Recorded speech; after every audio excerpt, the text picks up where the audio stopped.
Now, let's begin. My sister had just given birth to twins when everything started falling apart. It was a Friday in early March 2024, and I remember being on the phone with her, laughing about how she had not slept in 4 days, when my doorbell rang. I was living alone in a 2-bedroom apartment in Albuquerque, New Mexico, working as a project manager for a construction company. At 34, my life had settled into a comfortable routine. Wake up at 6, hit the gym, work until 5, come home to my golden retriever Murphy, and spend most weekends helping my dad restore his old Chevy truck. Nothing exciting, nothing dangerous, nothing that would ever make me think I needed to look twice at strangers or check my locks more than once. The 2 men standing at my door wore dark suits and carried themselves with that stiff posture you see in movies about government agents. I told my sister I would call her back, and I never did finish that conversation the way I intended. The taller one introduced himself as Special Agent Novak, and his partner, a woman with short gray hair and sharp eyes, was Agent Brennan. They asked if they could come inside, and something about the way Brennan scanned the street behind her made me step aside without asking questions. They sat on my couch, declined water, and then Novak pulled out a folder that would change everything I thought I knew about my own life. He explained that the FBI had been investigating a dark web marketplace, one of those sites where people supposedly hire hitmen, though most of them are scams designed to steal cryptocurrency from desperate or deranged customers. A massive data breach had exposed thousands of requests and my name had appeared in one of them. Not as the person hiring, Novak clarified, watching my face carefully. As the target. Someone had uploaded photographs of my apartment building, my car, my morning running route through the park 3 blocks away, and had paid nearly $8,000 in Bitcoin to have me killed. I asked them if this was some kind of joke. Novak opened the folder and spread the photographs across my coffee table, and I felt the room tilt sideways. There was my Subaru Outback parked in its usual spot, taken from across the street. There was the entrance to my building, the potted cactus my neighbor keeps by the door clearly visible. There was me, actually me, walking Murphy through Coronado Park, wearing the blue windbreaker I bought last winter. The angle suggested someone had been sitting on one of the benches near the playground, maybe 50 feet away, pointing a phone or camera directly at me while I threw a tennis ball for my dog. The timestamp on that photo was February 12th, less than a month before the agents showed up at my door. I kept staring at my own face in that image, trying to remember that specific morning, trying to recall if I had noticed anyone watching. But I could not remember anything unusual. That was the worst part. Someone had been close enough to capture the stubble on my jaw, and I had walked right past them without a single alarm going off in my head. Agent Brennan asked me if I had any enemies. The question almost made me laugh, because who actually has enemies outside of crime dramas and true crime podcasts? I told her I could not think of anyone who would want me dead. No bitter ex-girlfriends, no business disputes, no family feuds over inheritance or property. My life was aggressively ordinary. Novak then asked if I had ever used the dark web, ever accessed any illegal marketplaces, ever purchased drugs or weapons or anything else through anonymous channels. I told him no. Absolutely not, and I meant it. I barely understood how cryptocurrency worked, let alone how to navigate hidden corners of the internet.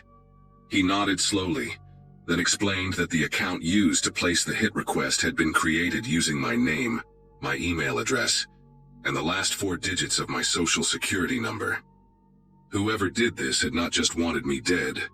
They had wanted it to look like I had somehow ordered the hit on myself, like some elaborate suicide scheme or insurance fraud that made no sense to anyone, least of all me. The agents stayed for almost 2 hours, asking about my coworkers, my neighbors, my family, anyone who might have access to my personal information. They wanted to know about my daily habits, whether I varied my routine, whether I had noticed anyone following me or any strange vehicles parked near my home. I answered everything as best I could, but my mind kept drifting back to those photographs. The person who took them had been patient. They had studied me, learned my schedule, figured out exactly where I would be and when. This was not some random act by a stranger who picked my name out of a phone book. This was methodical, planned, almost professional in its execution. Before they left, Novak gave me his card and told me to call immediately if anything unusual happened. He also suggested I vary my routine, maybe stay with family for a while, consider installing a security system if I did not already have one. Brennan added, almost as an afterthought, that the marketplace had been a scam. No actual hitmen, just criminals collecting money and disappearing. That should have been reassuring. It was not. I called in sick to work the next day and spent the morning on my laptop, searching my own name obsessively, trying to figure out how someone could have gathered so much information about me. I checked my credit reports for signs of identity theft and found nothing unusual. I scrolled through my social media accounts, Instagram mostly, a Facebook I barely used, looking for anything that might explain how a stranger knew my running route or what time I left for work. My posts were mundane, unremarkable, the kind of content everyone shares without thinking twice. A picture of Murphy at the dog park, a sunset from my apartment balcony, a plate of tacos from my favorite restaurant downtown. Nothing that should have made me a target, nothing that revealed enough about my schedule for someone to track my movements with such precision. By noon, I had convinced myself that maybe this was all connected to a data breach I did not know about. Some hacker selling personal information in bulk, and I had simply been unlucky enough to catch the attention of someone unstable. That theory held together for exactly 6 hours, until I checked my mailbox and found a plain white envelope with no return address and no postage. Just my name printed in neat block letters. Inside was a single photograph. Me again, but this time sitting at a booth inside Frontier Restaurant, a place I had eaten at exactly once in the past month, on a Saturday afternoon when I met an old college friend passing through town. The photo was taken from somewhere near the entrance, probably through the window, and it captured me mid-laugh, a half-eaten burrito on the plate in front of me. On the back of the photograph, someone had written a single sentence in the same neat handwriting. "You should chew slower." I read those words maybe 15 times, trying to make sense of them, trying to understand what kind of person watches a stranger eat lunch and then delivers a cryptic message about chewing speed. My first instinct was to call Agent Novak, and I did, leaving a frantic voicemail because he did not pick up. My second instinct was to walk through my apartment checking every window lock, every door, every possible entry point. Murphy followed me from room to room, wagging his tail like this was some new game, completely unaware that his owner was quietly losing his grip on reality. I barely slept that night, sitting up in bed with the lights on, listening to every creak and groan of the building settling around me. Novak called me back the following morning and asked me to bring the envelope and photograph to the FBI field office downtown. I drove there with the evidence sealed in a plastic bag, checking my rearview mirror every 30 seconds like I expected to see someone tailing me. At the office, Brennan examined the photograph while Novak took notes, both of them wearing that carefully neutral expression that cops and agents must learn in training. They told me they would dust for fingerprints, analyze the handwriting, check security cameras in the area around my apartment building. But I could tell from their voices that they did not expect to find much. Whoever was doing this knew how to avoid leaving traces. Brennan asked me again if I could think of anyone at all, who might have a reason to frighten me like this. An ex-partner, a former friend, a co-worker I might have offended without realizing it. I mentioned a few names, people I had minor conflicts with over the years, but none of them seemed remotely capable of this level of obsession. She wrote down the names anyway and promised to look into them, but her tone suggested she was going through the motions more than expecting a breakthrough. I took 2 weeks off work after that. My boss was understanding when I explained there was a security situation, though I kept the details vague because I did not know how to summarize what was happening without sounding paranoid or crazy. I installed cameras around my apartment, 2 covering the front door, 1 on the balcony, 1 in the living room pointed at the main entrance. I changed my locks and added a deadbolt. I started parking in different spots each day and taking alternate routes whenever I left the building. Murphy and I stopped going to Coronado Park entirely, instead driving 20 minutes to a different part of town where I could walk him without feeling like prey in an open field. Every stranger became suspicious. The woman reading a book on a bench, the guy in the pickup truck parked across the street, the jogger who passed me twice on the same path. I analyzed faces, memorized license plates, looked for patterns that might reveal who was watching. The paranoia was exhausting, but I could not turn it off. Not when I knew for certain that someone out there had documented my life in photographs and decided I was worth $8,000 dead. The second envelope arrived exactly 1 week after the first. Same handwriting, same lack of postage. This time the photograph showed my apartment building at night, taken from the parking lot, with my living room window circled in red marker. The lights were on in the photo, and if I looked closely I could make out the shape of myself standing near the kitchen counter, probably cooking dinner, completely unaware that someone was standing in the darkness below with a camera aimed at my home. The message on the back read, "New locks won't help." I remember sitting on my kitchen floor after reading that, my back against the cabinets, trying to breathe through the tightness in my chest. This person had been there. They had stood in my parking lot, maybe 100 feet from where I was at that moment, and they knew I had changed my locks. That meant they were still watching, still paying attention to every adjustment I made. The cameras, the new deadbolt, the varied parking spots, none of it mattered because they were always close enough to notice. I called Novak again and he answered this time, his voice tired and apologetic. The fingerprint analysis had come back empty. The security cameras near my mailbox had been angled wrong, capturing nothing useful. They were still investigating, he assured me, but there was nothing new to report. I decided I could not stay in that apartment anymore. My dad lived about 40 minutes outside the city, in a small house on 3 acres of land, with good sight lines, and a German shepherd named Duke who barked at anyone who came within 50 feet of the property. I packed a bag, loaded Murphy into the car, and drove out there on a Sunday afternoon, telling myself it was just temporary, just until the FBI figured something out or the stalker got bored and moved on to someone else. My dad did not ask too many questions when I showed up, just handed me a beer and said I could stay as long as I needed. He was a retired electrician, practical and calm, the kind of man who fixed problems instead of worrying about them. That night, sitting on his back porch watching the sun go down over the desert, I felt something close to safe for the first time in weeks. The property was isolated, hard to approach without being noticed, and Duke patrolled the perimeter like he was bred for exactly this purpose. I let myself believe just for a moment that maybe I had outmaneuvered whoever was doing this. Maybe distance was the answer. Maybe they would lose interest now that I was no longer following my predictable routine in the city. That belief lasted until Wednesday morning. I had just finished breakfast and was helping my dad replace a fence post in the back pasture when I noticed something stuck to the windshield of my Subaru, parked in the driveway near the house. At first I thought it was a flyer, some advertisement that had blown in from the road, but as I got closer my legs almost gave out beneath me. It was another envelope, same white paper, same block letters spelling my name.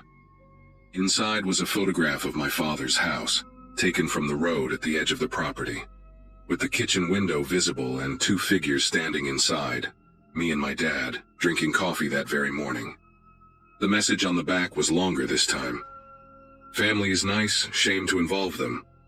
I stood there in the driveway, the desert wind pulling at my shirt, and I understood something with horrible clarity. This person was not going to stop. They had followed me 40 minutes outside the city to a location I had never mentioned to anyone except my sister and my boss. They had found me within days, and now they were threatening my father, a 67-year-old man who had nothing to do with any of this, whose only crime was letting his son hide in his home. I told my dad everything that afternoon. He listened without interrupting, his face growing harder with each detail, and when I finished he walked to the hall closet and came back with a shotgun I had not seen since I was a teenager. He loaded it calmly and set it by the back door, then called his neighbor, a retired sheriff named Hector who lived about a mile down the road. Hector came over within the hour, listened to the whole story again, and suggested we set up a watch schedule. He had trail cameras on his own property for tracking coyotes, and offered to install a few around my dad's land, motion-activated units that would send alerts to his phone whenever anything larger than a jackrabbit moved through the frame. By nightfall, we had 6 cameras positioned along the road and the perimeter fence, covering every angle of approach. Hector also made some calls to friends still working in law enforcement, people who might be able to push the investigation forward in ways the FBI field office had not managed. I felt like I was living inside a siege. My elderly father and his neighbor arming themselves against an invisible enemy who left photographs instead of bullets. The break came 4 days later, and it did not come from the FBI or from Hector's contacts. It came from my sister, Caroline, who called me in a panic because she had received an envelope too. Same handwriting, same block letters, delivered to her home in Denver where she was recovering from giving birth to her twins. The photograph inside showed me standing in my dad's driveway, holding the previous envelope, my face frozen in that moment of realization. But Caroline, being Caroline, did something I had not thought to do. She checked her doorbell camera footage and found a clear image of the person who had placed the envelope in her mailbox. It was a man, average height, wearing a gray hoodie and jeans, his face partially visible as he turned away from the camera. She sent the image to me, and I forwarded it immediately to Agent Novak, who ran it through their facial recognition database. The match came back within 24 hours. His name was Theodore Sills, 41 years old, a former IT contractor who had worked briefly for my construction company almost 3 years earlier. I had never spoken to him directly, had no memory of his face, had probably passed him in the hallway without a second glance. But according to the FBI's investigation, Sills had been fired for accessing employee files without authorization, and somewhere in his twisted mind, he had decided that I was responsible for his termination. They arrested Theodore Sills at his apartment in Las Cruces on a Saturday morning, 2 weeks after my sister captured his face on camera. Inside his home, they found what Novak later described as a shrine.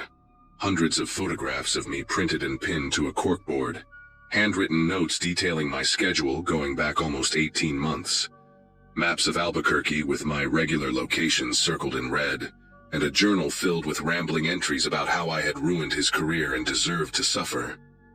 He had never intended to actually kill me, the agents concluded.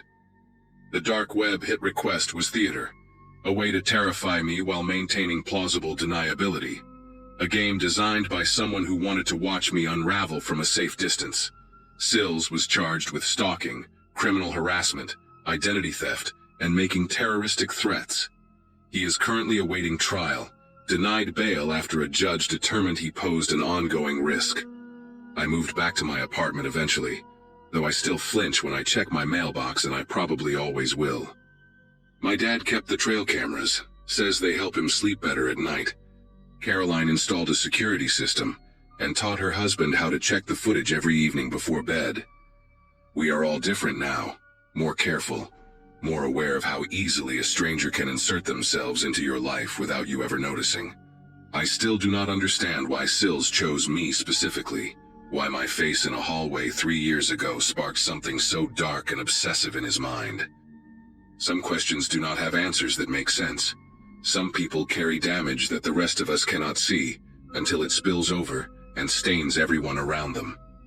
All I know for certain is that for 3 weeks in the spring of 2024, I learned what it feels like to be hunted by someone who knows everything about you, and I will never take my ordinary, boring, predictable life for granted again.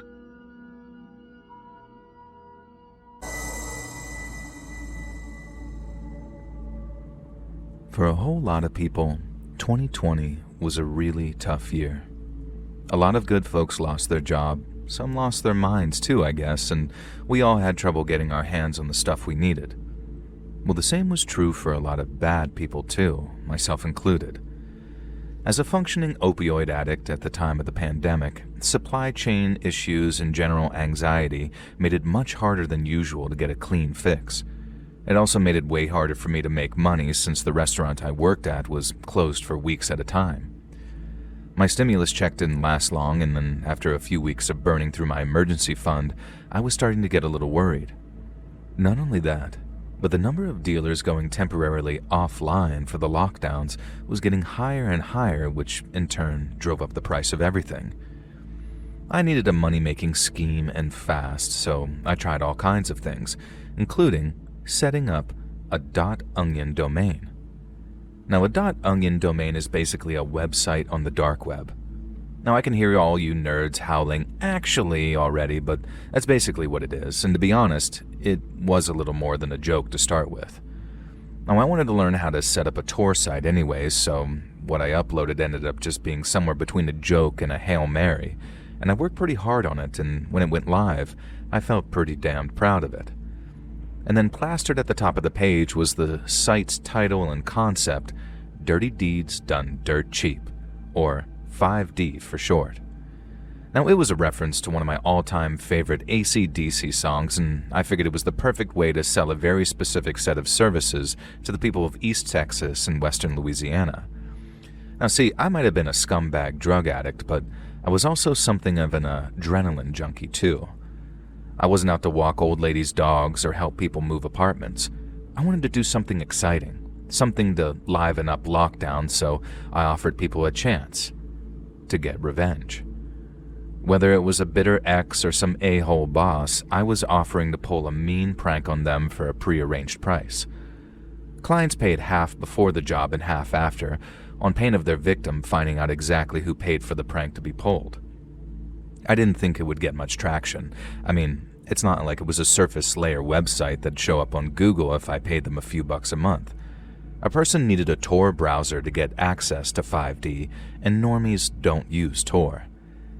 But then one day, I checked the site's email address on a total whim and was surprised to find a job request in its inbox.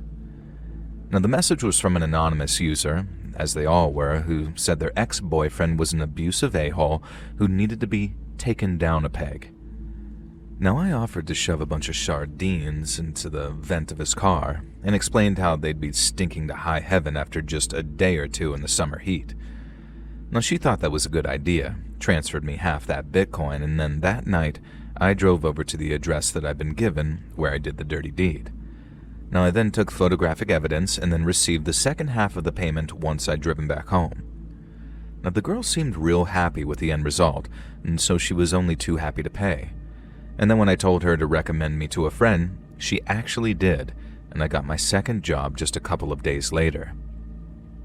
Those first two jobs were the only ones that I had for like 3 months, but when the second stay-at-home order was issued by Greg Abbott, I guess more and more people decided to screw around on the dark web, but slowly and surely, business started to pick up. Now, I smeared a bunch of dog crap on some guy's front door handle, apparently because he stiffed a client out of overtime pay. I then plastered this lady's house in a bologna mosaic because the acid in cheap bologna etches clear coat in the sun and ruins a paint job. And I was told that she gave a kid a bad grade for some petty personal reason, but I didn't care, as long as the Bitcoin arrived in my wallet.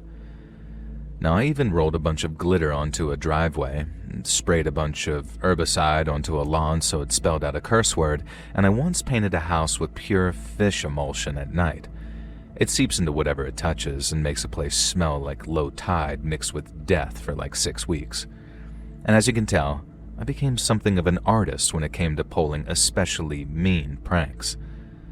And then with all the photographic evidence that I was uploading to the site, visitors were able to see how serious and effective I was, and that generated a lot of business.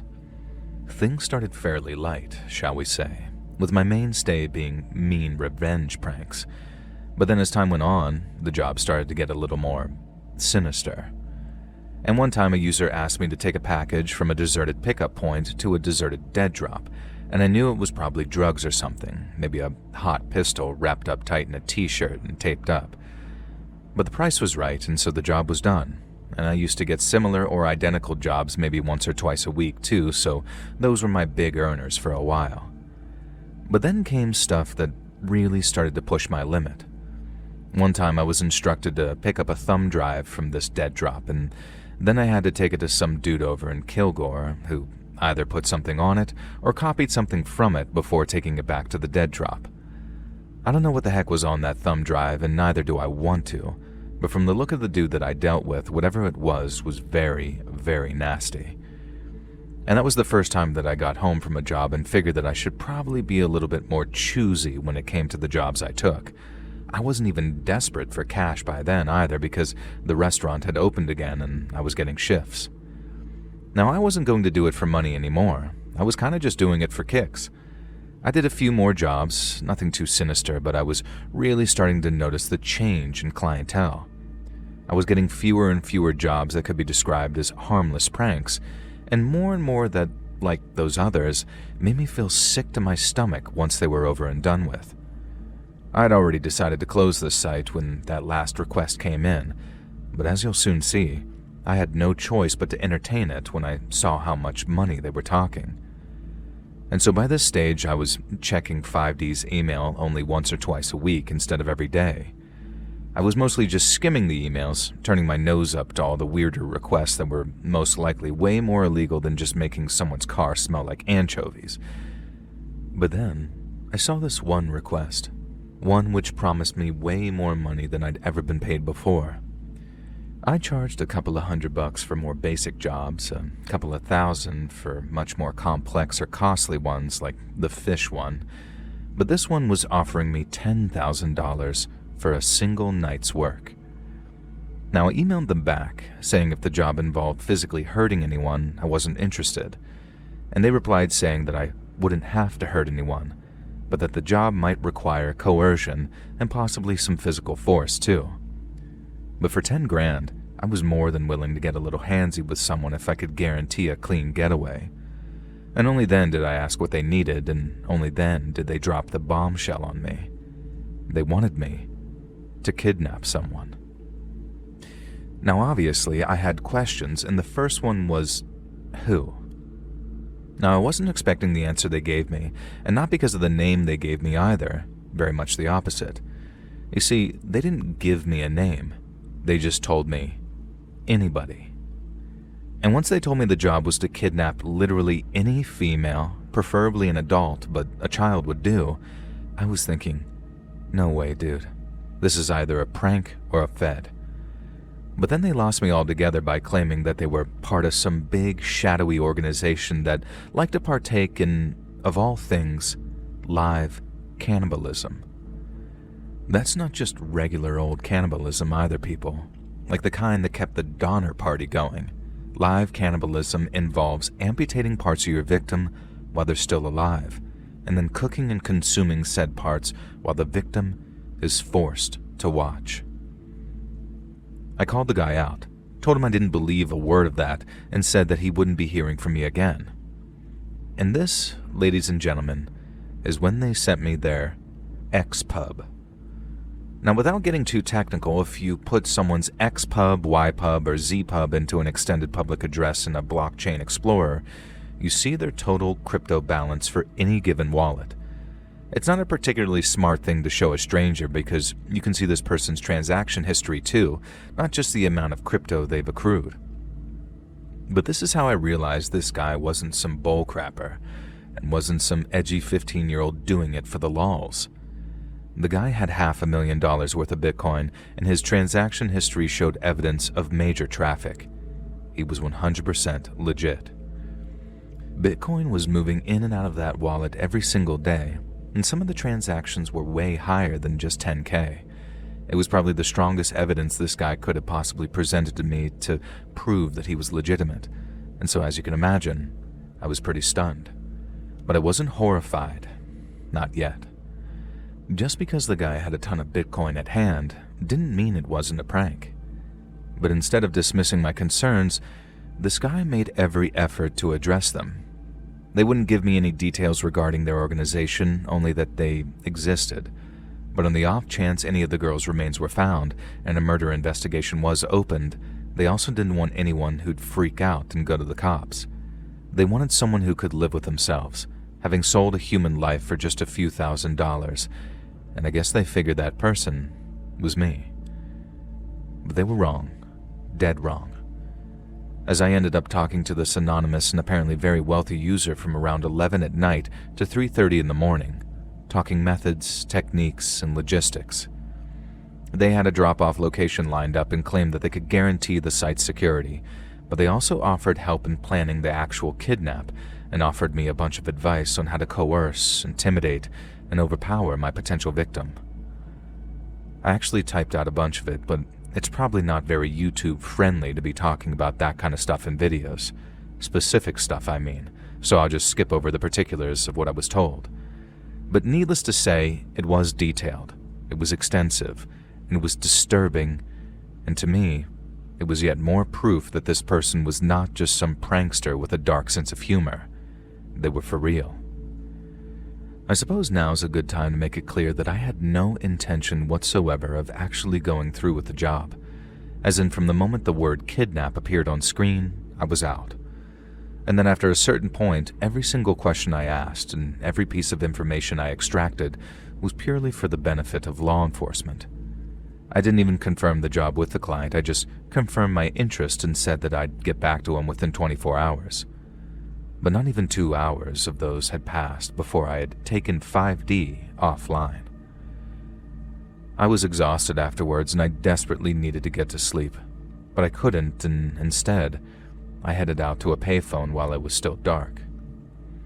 I used a text-to-speech program on my phone to relay everything I'd been told to a police dispatcher, including the address of the drop-off point, which I'm assuming was the most useful to them, seeing as someone's name had to be tied to the deed. Now, what kept me awake, what pushed me to report what had happened rather than the 8 hours of sleep I needed, was something the anonymous user had said after I told them I wasn't interested. They told me it was 5 figures for one night's work, that it was worth my time and I wouldn't get caught if I only did it right. But once again, I just said not interested. In response, the guy then says, and this isn't verbatim, but I'll summarize, "If you won't do it, we'll find someone who will." Now, this was before I'd seen the guy's Bitcoin wallet, so the words didn't land as intended until after I'd seen it, but once I had, it changed everything. I mean, I still wasn't 100% sure that what had happened was for real, because you can never really be sure of strangers you meet online until you truly know them. But although I was creeped out enough to report it, I wasn't convinced that I'd heard anything about it, as like any sort of arrests or trials or anything of that nature. But then one day, I did. So this was in September, and I was just sort of mindlessly scrolling when I spotted a headline about a guy from Texas. And seeing as it was local news, the headline grabbed my attention right away, but what I read made my jaw drop. A man had just been convicted of soliciting murder and cannibalism on the internet, and his name was Alex Barter. Long story short, Barter ended up talking to an undercover cop online, and from what I read, he gave them pretty much the same speech that I'd been given by the anonymous user. The undercover cop was offered cash to procure a kidnap victim, and just like in my case, the person was open and honest about the fate awaiting the victim. And there was nothing in any of the articles about the Bitcoin wallet that I'd seen, and there was also minor deviations in what the cop appeared to have been told. But while it all sounded very familiar, seeing a picture of Barter was confusing to say the least. If you Google image search this guy's picture, you'll agree that I'm being very generous when I say that he hardly looks like a criminal mastermind. He was only 23 when he was convicted, and he was apparently acting alone. But Barter was first arrested in 2018, and it just took till 2020 to sentence him. So if that was the case, then who the heck had I been talking to if Barter had been acting alone? And that's what makes me think that there really is some kind of network of people out there. Maybe they're not quite the criminal geniuses they like to think they are, but they've got money, and by the looks of things, they've got people too. Maybe they're better described as fall guys or pawns if you're feeling fancy, but they got people out there doing the legwork for them to keep the rich guy's hands from getting dirty. And I think I encountered one of them, and to this day, it scares the crap out of me how people like that exist. There will be more of them too, and just like they told me, it's only a matter of time before they find someone willing to work with them. And that little factoid is something that still keeps me up at night, even all these years later. Curiosity has always been my worst trait. My wife Bethany used to joke that I would be the guy who dies first in a horror movie. because I just had to open that door, just had to check what was making that noise. She was not wrong. By the time I graduated college back in 2015, I had already gone through 3 laptops trying to learn about things most people never think about: how to access parts of the internet that do not show up on Google, what kind of markets exist in the shadows, who sells what to whom when there are no rules. It was never about buying anything. I worked as an IT consultant for a mid-sized insurance company in Milwaukee, made decent money, paid my taxes. But at night, after Bethany went to sleep, I would sit in our spare bedroom with a VPN running and Tor open, just exploring, just looking. That was what I told myself anyway. I was a tourist in someone else's nightmare, and tourists always think they can leave whenever they want. It was a Thursday in March of 2022 when I found it. The temperature outside had dropped to single digits, and our old Victorian house creaked and groaned against the wind like it was trying to warn me about something. Bethany was visiting her mother in Arizona for the week, so I had the place to myself. Just me, the hum of my computer fans, and a mug of cold coffee I kept forgetting to drink. I had been browsing a forum that specialized in exotic animal trade, the kind of place where people discussed buying tiger cubs or rare birds smuggled out of South America. Disgusting stuff, but nothing I had not seen before in my years of digital wandering.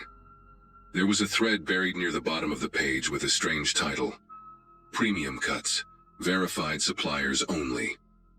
At first glance, it seemed like another subsection about rare meats, bushmeat, endangered species, that sort of illegal but ultimately unsurprising content. I clicked it without thinking much, the same way you might click any link that catches your eye. That single click would become the thing I regret most in my entire life. The forum looked different from the main page I'd been browsing. The layout was stripped down, almost primitive. Black background, gray text, no images visible at first. There were maybe 40 or 50 usernames listed as active members, each one a string of random letters and numbers that meant nothing on their own. The first few posts seemed to confirm my initial assumption. People discussing the logistics of shipping product across state lines, debates about the quality of different cuts, complaints about delivery times and packaging.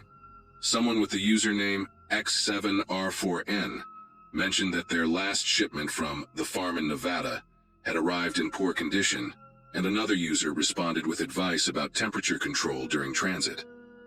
I scrolled through these conversations with the detached interest of someone watching a documentary about a world they would never enter. These people were criminals, sure, but they were just poachers and smugglers dealing in animal parts. Sad and illegal, but not exactly shocking. Then I noticed the way they talked about weights and measurements, and something in my chest began to tighten. The weights were wrong for animals. Someone requested a young female, preferably under 90 pounds, healthy teeth. Another user offered 2 males, early development stage from the Midwest collection point. A moderator posted guidelines about how to photograph inventory without showing identifying features, and specified that faces should be obscured but body conditions should be visible for quality assessment. I read those words 3 times before my brain allowed me to understand what they actually meant. These people were not talking about animals. They were not talking about exotic meats or bushmeat, or anything that had ever walked on 4 legs. I pushed back from my desk so hard that my chair slammed into the wall behind me. My mouth had gone completely dry, and I could hear my own heartbeat pounding in my ears like a drum that someone was playing too fast. I wanted to close the browser. I wanted to shut down my computer and go downstairs and watch television, and pretend I had never seen any of this. But I did not do any of those things. Instead, I kept reading. There was an archived section of the forum that contained posts dating back several years. The moderators had organized everything into categories with labels that made my stomach churn. Available inventory, successful deliveries, supplier reviews, and one folder simply titled Retired Stock. I clicked on the archives with the kind of compulsion that I imagine drives people to look at car accidents on the highway. You know you should not. You know it will haunt you. But some part of your brain needs to see it anyway. The oldest posts used even more coded language than the recent ones, referring to livestock and breeding potential, and shelf life.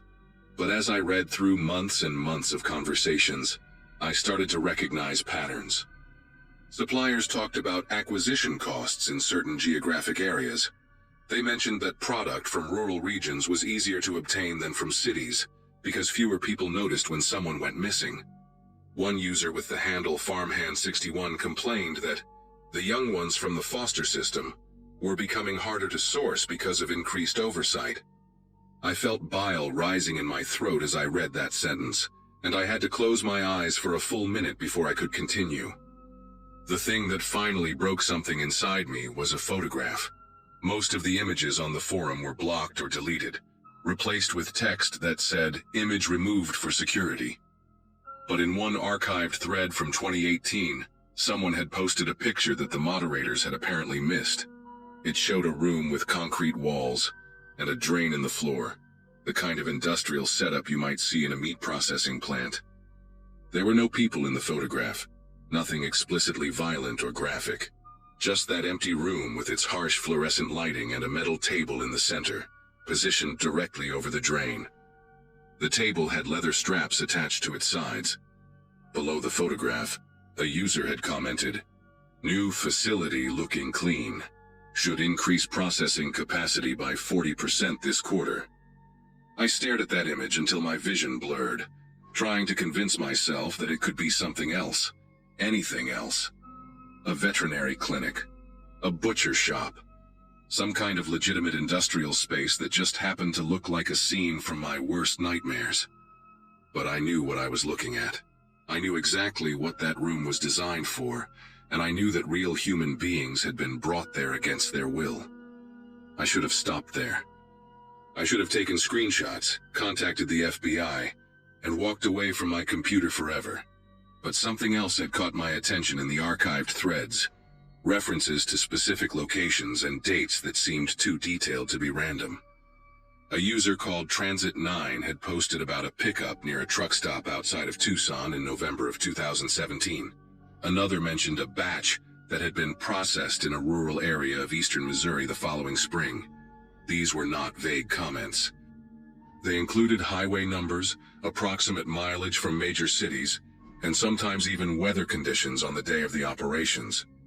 My hands moved to my keyboard almost without my permission, and I opened a new browser window, a regular one this time, not running through Tor. I typed the date and location from the Tucson Post into a news search.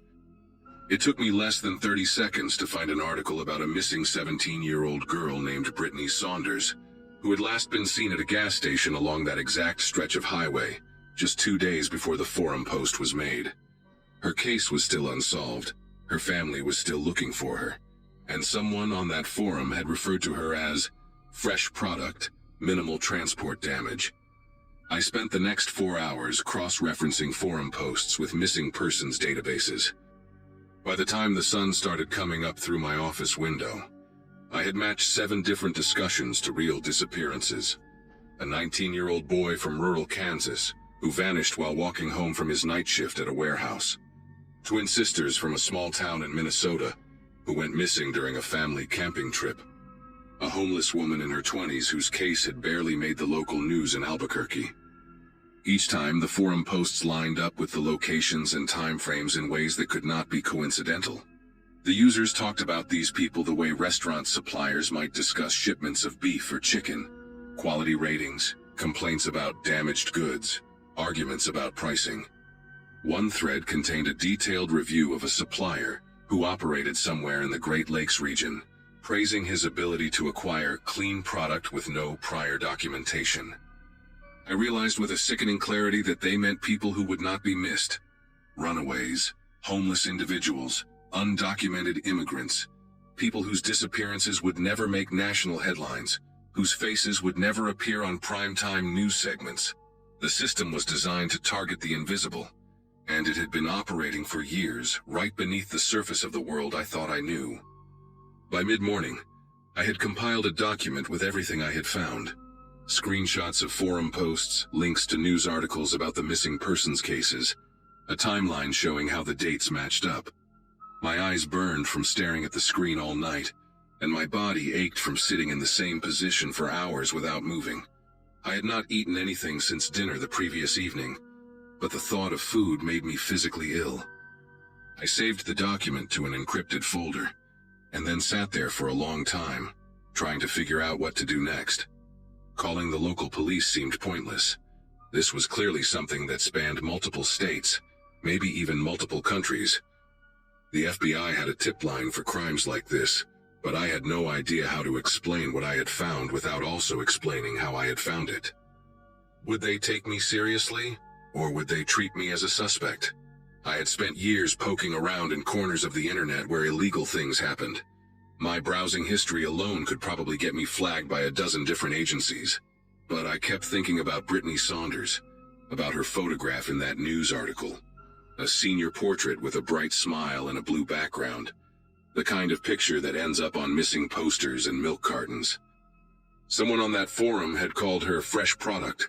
Someone had weighed her like meat and assigned her a price. I picked up my phone and dialed the FBI tip line before I could talk myself out of it. The woman who answered sounded tired, like she had already taken 100 calls that morning, and expected 100 more before lunch. I told her I had found something online that I believed was connected to human trafficking. She asked me a series of questions in a flat, professional voice. What website? How did I access it? What specifically did I observe? I answered as clearly as I could, though my voice kept cracking in places where I had to describe the content of the forum posts. When I mentioned that I had matched some of the discussions to real missing persons cases, her tone shifted slightly. Not quite interested, but more alert. She took down my name and contact information and told me that someone from the cyber division would be in touch within 48 hours. Then she thanked me for calling, and the line went dead. I sat there holding my phone for several minutes, unsure whether I had just done something brave or something incredibly stupid. The forum was still open on my computer screen, those gray letters glowing against the black background like a warning I had ignored. I closed the browser without looking at it again, and went downstairs to make coffee, my legs unsteady beneath me like I had just stepped off a boat after weeks at sea. The FBI did call back, though it took them 5 days instead of 48 hours. A man named Special Agent Thornberry asked me to come to their field office in downtown Milwaukee to give a formal statement and hand over the files I had compiled. I spent 3 hours in a gray room with fluorescent lights, answering questions from 2 agents who treated me with a mixture of professional courtesy and barely concealed suspicion. They wanted to know how I had accessed the forum, what other dark websites I had visited, whether I had ever purchased anything illegal online. I answered everything truthfully, including the parts that made me look bad. When I finally showed them my document, the matched cases, the timeline, the screenshots, their expressions changed. Agent Thornberry leaned forward and studied my laptop screen for a long time without speaking. His partner, a woman with short gray hair and reading glasses, excused herself from the room and did not come back for almost an hour. When she returned, she told me that some of the information I had found corroborated details from an ongoing investigation that I was not authorized to know about. She could not tell me anything more, but she thanked me for coming forward and said that my materials would be extremely valuable. I left the FBI building feeling hollow, like someone had scooped out my insides and replaced them with cold air. 3 months later, I saw a news story about a federal raid on a compound in rural Nebraska. 17 people were arrested and charged with various crimes related to human trafficking, kidnapping, and conspiracy to commit murder.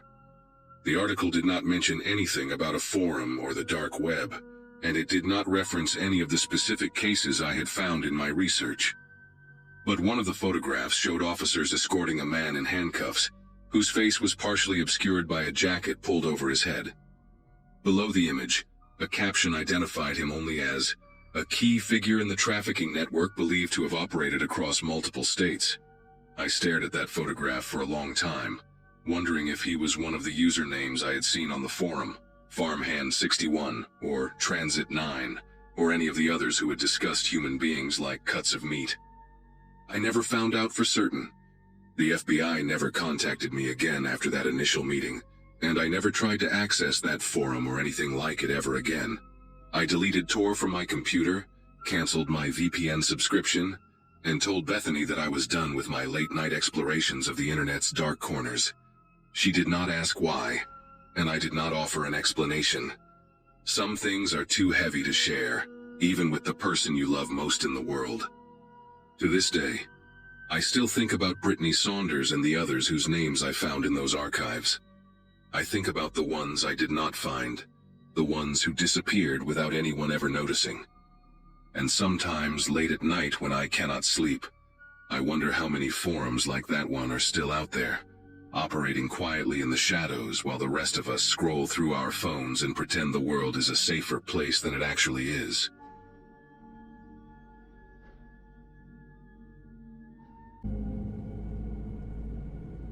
My name is Max, and I grew up in Germany, and for as long as I have lived, I have tried to live a good life. I obeyed my mother and father, and I worked hard in school and university, and then I ambitiously and meticulously prepared myself for a career at one of Germany's most elite manufacturing companies. I was ambitious, aggressively so, and I can't deny that, but I was never arrogant and always remained ethical and humble in all my dealings with others. I donated a portion of my salary to charity and even a portion of my time to a local deaf charity. And while I admit to doing this to bolster my own self of well-being, that came part and parcel with living a life of good works and community service. But it was still not enough to keep me out of trouble. By the age of 32, in 2010, I hadn't been involved in any sort of violent altercation since a schoolyard shoving match during a game of football. And I lived a simple, happy life, having married in 2008, and by 2010, we had decided to start trying for a baby. It was a happy and exciting period in my life, probably the happiest and most exciting I'd ever known, but it was exhausting too. I'm not trying to make a crude joke, I just simply mean that my wife and I began planning like crazy, picking out design plans and furniture for our upcoming nursery. Now, it was a lot to think about, and I ended up losing more than a few hours of sleep over it. But it wasn't just the prospect of becoming a first-time father that was keeping me up, because I'd also put my name in for a promotion at work. A position had opened up following the resignation of a colleague. It was essentially an assistant director's role for my division of the office, so while I wouldn't be in charge, I'd have dominion over my former coworkers. And almost everyone put their name forward for the role, and I was open with my colleagues about doing the same. Everyone wished each other luck, and I believed everyone had the attitude of let the best man win. But as I came to learn, that was not entirely the case. I remember the day that a colleague in another department gave me the good news. We had all interviewed for the position, but management had not yet decided who the best candidate had been, and so we were all still waiting to hear back from them when an old friend of mine pulled me aside. He was dating one of the bigwig secretaries, this girl named Clara who had access to the executive lounge, and it was there that she had heard a member of management explaining how strongly I'd interviewed and how I'd entered a final pool of just 4 potential candidates. And as you can imagine, this was fantastic news which made me very happy, and I rode that wave of excitement all day long. But when it came time to finish work and head home, I remember feeling the exhaustion starting to get to me. By the time I climbed into my car seat and slid the keys into the ignition, I actually considered napping for a little bit of an hour so I had the energy to drive home, but I decided against it. Then, and only then, did I fasten my seatbelt and check my rear view to see if anyone was behind me. And if I'd chosen to do so any later, I might presently be dead, because when I looked up, occupying one portion of my rear view was a masked man. I believed him to be a car thief or a carjacker, I suppose you might say, so I quickly locked my doors and turned on my engine, intent on driving away. And yet the moment I turned the key, I heard the first shot. My windshield shattered along with the back windows, and I instinctively lowered myself down in my seat. If I hadn't, I'd be dead right now, as a police officer told me one of the bullets traveled directly through the headrest where my skull had just been moments before. I was able to drive quite easily, but I was so panicked that I almost crashed into the adjacent row of cars as I turned out of the parking lot and into the open corridor. I don't know exactly when the gunman stopped shooting. I was too focused on my escape, so I didn't slide up in my seat and resume a regular driving position until I was out on the street again, and fleeing as fast as my car would travel. I'm not sure exactly how long I drove for, but I did so very quickly. It occurred to me that I might get pulled over by the police, but I decided I didn't care. It would save me waiting for them in the parking lot of the fast food restaurant, which is where I ended up calling them from after nearly getting into several accidents while driving. The police officer was there within just a few minutes, and after explaining what had happened to her, she calmly offered me a ride to the police station so I could give a longer and much more detailed statement. My car wasn't roadworthy anymore, so I was given a ride back home where I explained to my very tearful wife that someone had just tried to murder me for no apparent reason whatsoever. It was a terrible time for both of us, but for weeks I believed that I had been almost the victim of a very aggressive carjacker and nothing more. But I was wrong. The police found the man who tried to shoot me, and at first I was amazed. I had a lot of faith in the federal police force, but the speed at which they apprehended the man was impressive nonetheless. Once again, I expected his motive to either be greed or addiction, as in he wanted my vehicle. But while greed was indeed a factor, it was not my vehicle that the man wanted. He wanted my life. And after the police tracked him down and arrested him, the man chose to cooperate in exchange for a more lenient sentence, and what he told the police was truly shocking to me. He'd been hired to kill me after discovering that there was a bounty on my head, and he discovered this on a sort of invisible website accessible to only certain people who knew how to find it. The investigator used the English language term dark web when I spoke to him, but the significance of this was lost on me for quite some time until I heard about other people being targeted in similar contract killings. The man confessed to having been hired by an anonymous source and had no idea why they wanted me dead. But what he did say was that the man who hired him seemed to have a very intimate knowledge of my work schedule along with where I parked my car. And this is how we came to learn that it was probably one of my coworkers that had paid him for my death. But despite everyone in my department being questioned, as well as company executives, no arrests were made and no definitive evidence was ever found. Now, I wasn't surprised. The prognosis had been bleak from the beginning. If someone knew how to hire a hitman on that dark web, even if it was an incompetent one, they most likely had the wherewithal to delete any evidence of the exchange from their computers. And this meant that, even after their digital devices were analyzed, police were no closer to finding the person who tried to have me killed. Naturally, a huge part of me wanted to depart the company and find work elsewhere. I couldn't possibly work alongside anyone I suspected of wanting me dead, and that's what I told the executives. It was a bitter irony to find out that I'd secured a job that I didn't even want anymore. But in the end, I was made an offer I couldn't refuse. Now, I was offered an inflated salary, extra benefits, and I was promised the company parking lot would be reinforced and manned by security from then on. I was also offered a considerable one-time payment as well as legal aid from the company's lawyers to keep the story out of the media as the executives didn't want any bad press. Now, if I was a single man, I might have refused on principle. But since I was trying to start a family, it was my future wife that made the final decision, and if anything, staying at the company might help me root out the person who tried to have me killed. But I never did figure out who it was. None of the other candidates, including those in the final pool, displayed any observably strange or erratic behaviors in the immediate aftermath, leading some to theorize that the person who hired my potential killer was someone from outside the company who was intent on doing it harm. Now, this remains the most haunting mystery of my entire life, but not purely because I came so close to a violent death. It's because it serves as a reminder that man can do everything right, keep himself spiritually and morally pure, and he can still attract the kind of evil that's been spoken about since man first learned to speak.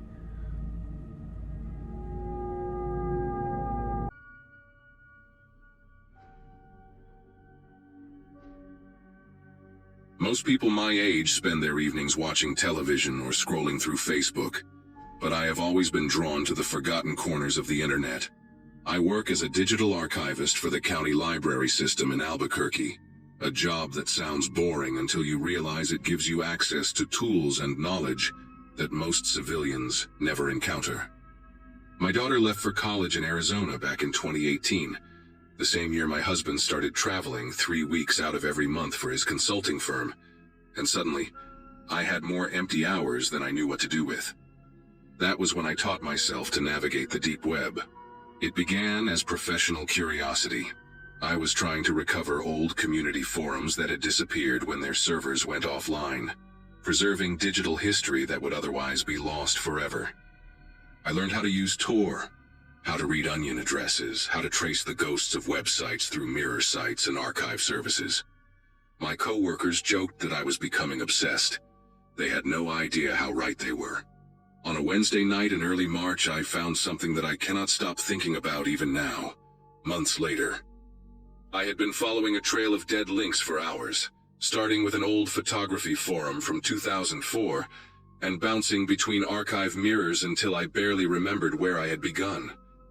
That was when the page loaded, a personal blog that looked like it belonged to another era entirely. Plain white background, Times New Roman font, no header images or sidebars or any of the things modern websites have. The URL was a meaningless string of letters and numbers, the kind that gets auto-generated when someone does not bother choosing a real address. What caught my attention was the date on the most recent post, just 3 weeks earlier. Everything about the site screamed early 2000s, yet someone was still updating it. The post was titled, Lessons from February, and I assumed it would be the usual self-help nonsense or amateur creative writing. I scrolled down and started reading, and within 30 seconds I felt my entire body go rigid in my chair. The writing style was fragmented, almost stream of consciousness, like someone jotting down thoughts without any intention of making them coherent. The first entry talked about mistakes and lessons learned, phrases that seemed innocent enough on their own. But the context was all wrong. The author wrote about someone who did not cooperate, and how frustrating that had been, how it had forced a change in plans. There were references to timing, to patience, to the importance of observation. Between the blocks of text, there were photographs, not of people but of objects. A single house key on a wooden table labeled with a date and the words, Riverside Drive, unsuccessful. A pair of running shoes, white with pink laces, photographed on what looked like a garage floor, labeled November 14th, Cedar Hills Park. A silver bracelet with a small charm in the shape of a butterfly, resting on a dark surface I could not identify, labeled only with a date from January. I kept scrolling, my mouth dry, telling myself there had to be an innocent explanation. Maybe this was some kind of art project, a fictional horror blog meant to unsettle visitors. People create things like that all the time. But the deeper I went, the harder it became to convince myself this was fiction.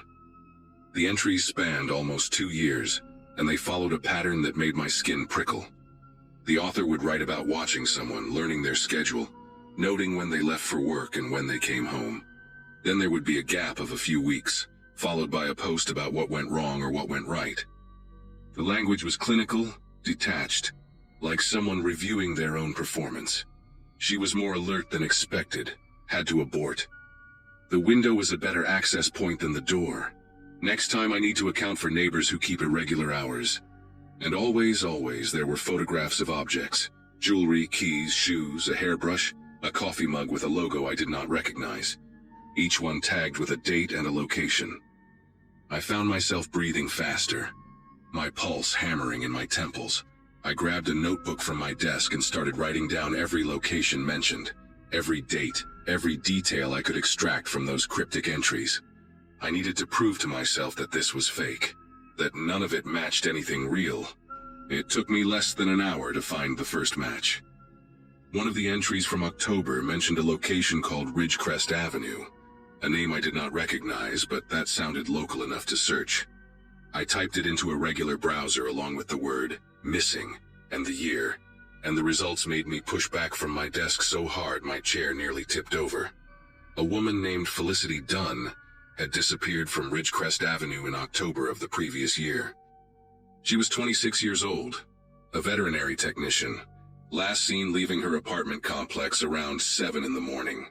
Her car was found parked at a trailhead 15 miles outside of town, but she was never located. The case was still open. I pulled up every news article I could find about her, scanning for details, and then I went back to the blog and read that October entry again.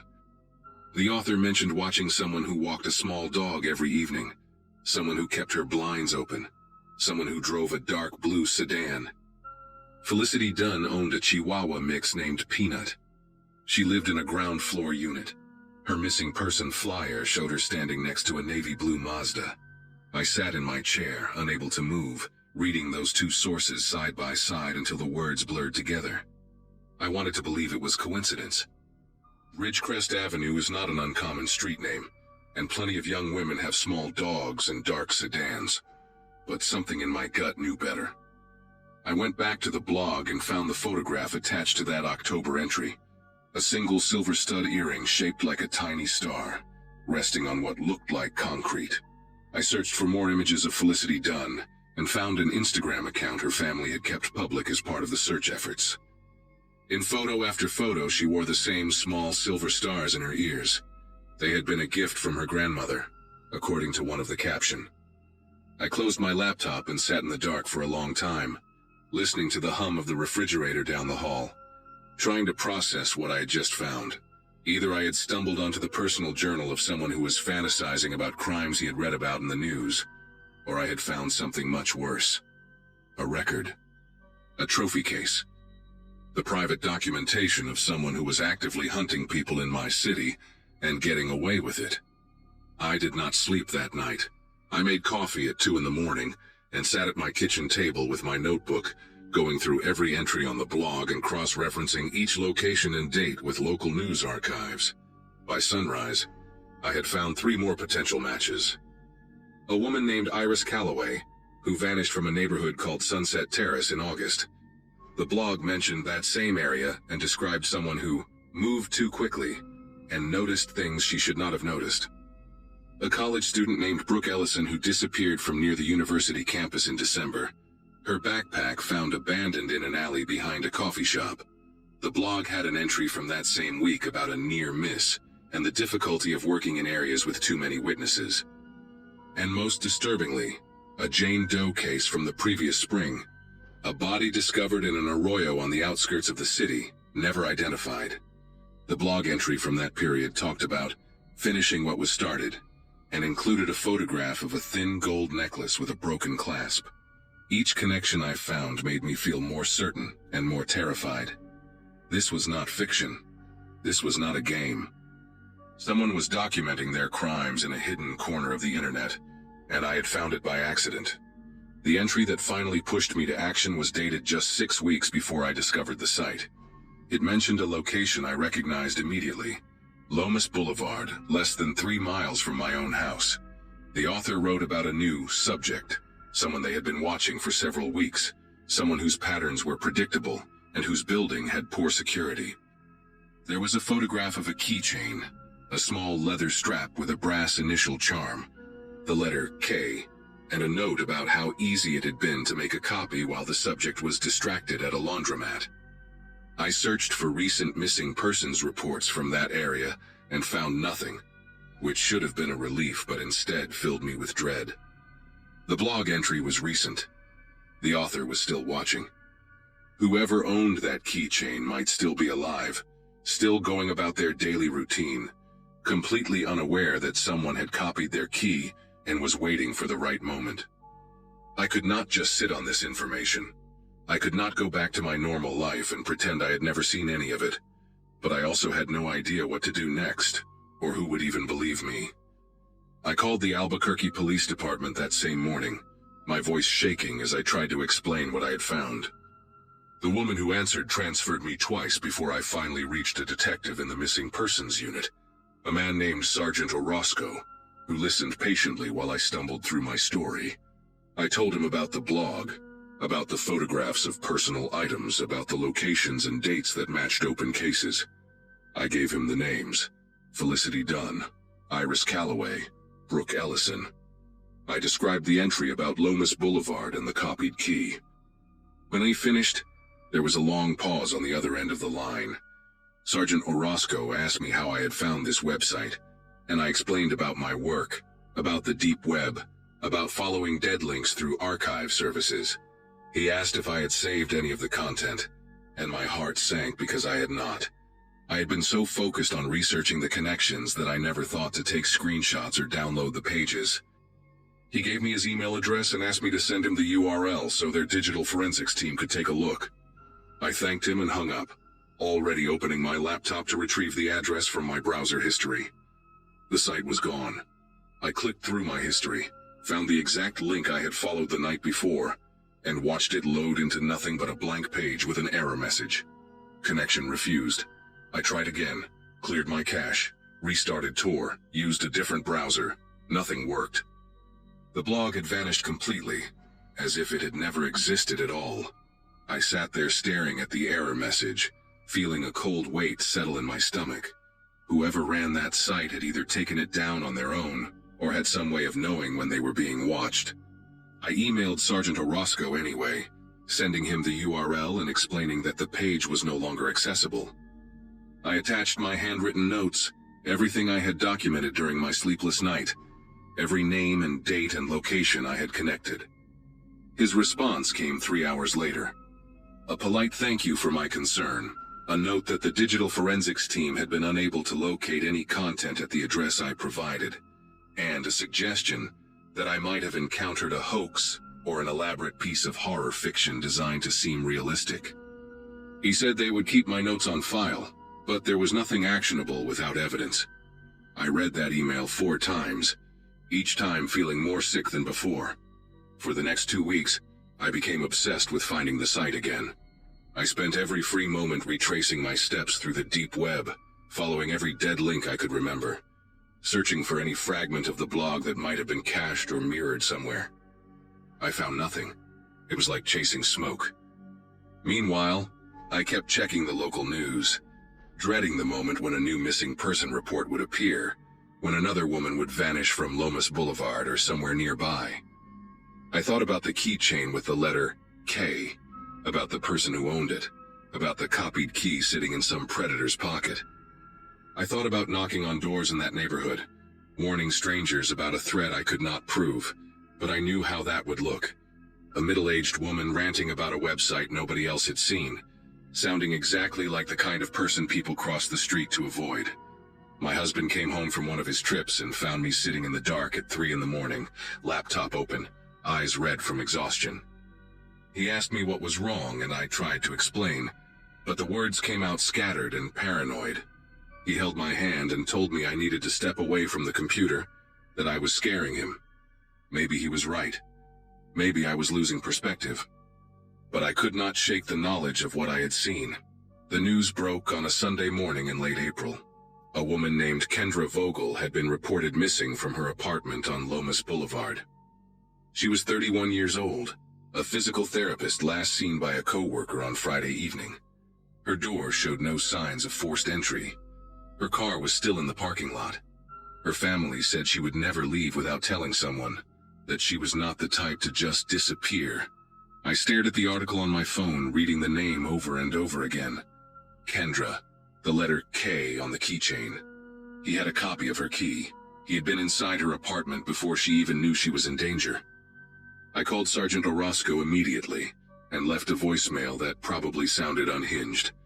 I told him about the blog entry, about the keychain, about how I had tried to warn him weeks ago. He called me back that afternoon, and this time his tone was different. He asked me to come to the station and give a formal statement. He asked if I would be willing to work with their digital forensics team to try to reconstruct my search history from that night. He did not apologize for dismissing me before, but I could hear something new in his voice, something that sounded almost like fear. I told him I would be there within the hour. The next 3 months were a blur of interviews, forensic analysis, and waiting. The police tech team managed to recover fragments of my browsing history, enough to confirm that I had accessed something on the deep web that night, though the actual content of the site remained unrecoverable. They cross-referenced my notes with their case files and found details that had never been released to the public. The specific location where Felicity Dunn's earring had been found, the broken clasp on the Jane Doe's necklace, the exact time window when Brooke Ellison had last been seen. I had no way of knowing those things, unless I had seen them somewhere. And the only place I could have seen them was that blog. Sergeant Orozco stopped treating me like a nuisance and started treating me like a witness. They brought in FBI consultants who specialized in online predators, people who understood how criminals use the dark web to document and share their activities. One of them, a woman with gray hair and tired eyes, told me that what I had stumbled onto was not unique. There were others out there, hiding in plain sight on forgotten corners of the internet, keeping records that no one would ever find unless they got very lucky or very unlucky. She said I was the first credible lead they had found in years. That did not make me feel any better. Kendra Vogel was found in early July, alive, in a storage unit on the edge of the city. A neighbor had reported a strange smell coming from the facility, and when police investigated, they found her dehydrated, malnourished, but breathing. She had been held there for almost 2 months. The man who took her was a 43-year-old electrician named Russell Embry, someone with no prior criminal record, someone who had lived in Albuquerque his entire life without attracting any attention. They caught him because he made a mistake. He used a credit card registered to his real name to pay for the storage unit, a lapse in judgment after years of careful planning. When they searched his house, they found a laptop with an encrypted partition containing hundreds of photographs, journal entries, and detailed notes about women he had watched, approached, and in some cases taken. The blog I had found was just one of several he maintained, rotating between addresses, deleting and recreating them whenever he sensed scrutiny. He had been doing this for over a decade. Felicity Dunn, Iris Calloway, Brooke Ellison. They found evidence connected to all of them. Some of them they found remains. I try not to think about that part too much. Russell Embry is currently awaiting trial on multiple counts of kidnapping, assault, and murder. The prosecutors say it will take years to work through all the evidence, to identify every victim, to build cases strong enough to ensure he never sees the outside of a prison again. Kendra Vogel survived, but from what I have heard, she moved out of state and does not speak to anyone about what happened to her during those 2 months. I understand that. Some experiences change you in ways that words cannot capture. I still work at the library, still spend my evenings cataloging old documents and preserving digital history, but I do not explore the deep web anymore. I cannot bring myself to open Tor or follow dead links or wonder what might be hiding just beyond the reach of normal search engines. Sometimes at night, when my husband is asleep and the house is quiet, I think about that blog and the plain white background, and the photographs of objects that belong to women who would never come home. I think about how close I came to dismissing it as fiction, how easily I could have clicked away and never thought about it again. I think about the entry for Lomas Boulevard, about the keychain with the letter K, about the weeks I spent trying to warn someone while a woman sat in a storage unit waiting to die. The FBI agent told me I helped save a life, and maybe that is true. But I also know that I found that site by accident, that Russell Embry had been operating for over 10 years before anyone stumbled onto his records, and that there are others out there just like him, patient, careful, invisible, keeping their own journals in the forgotten corners of the internet, waiting for someone to make a mistake.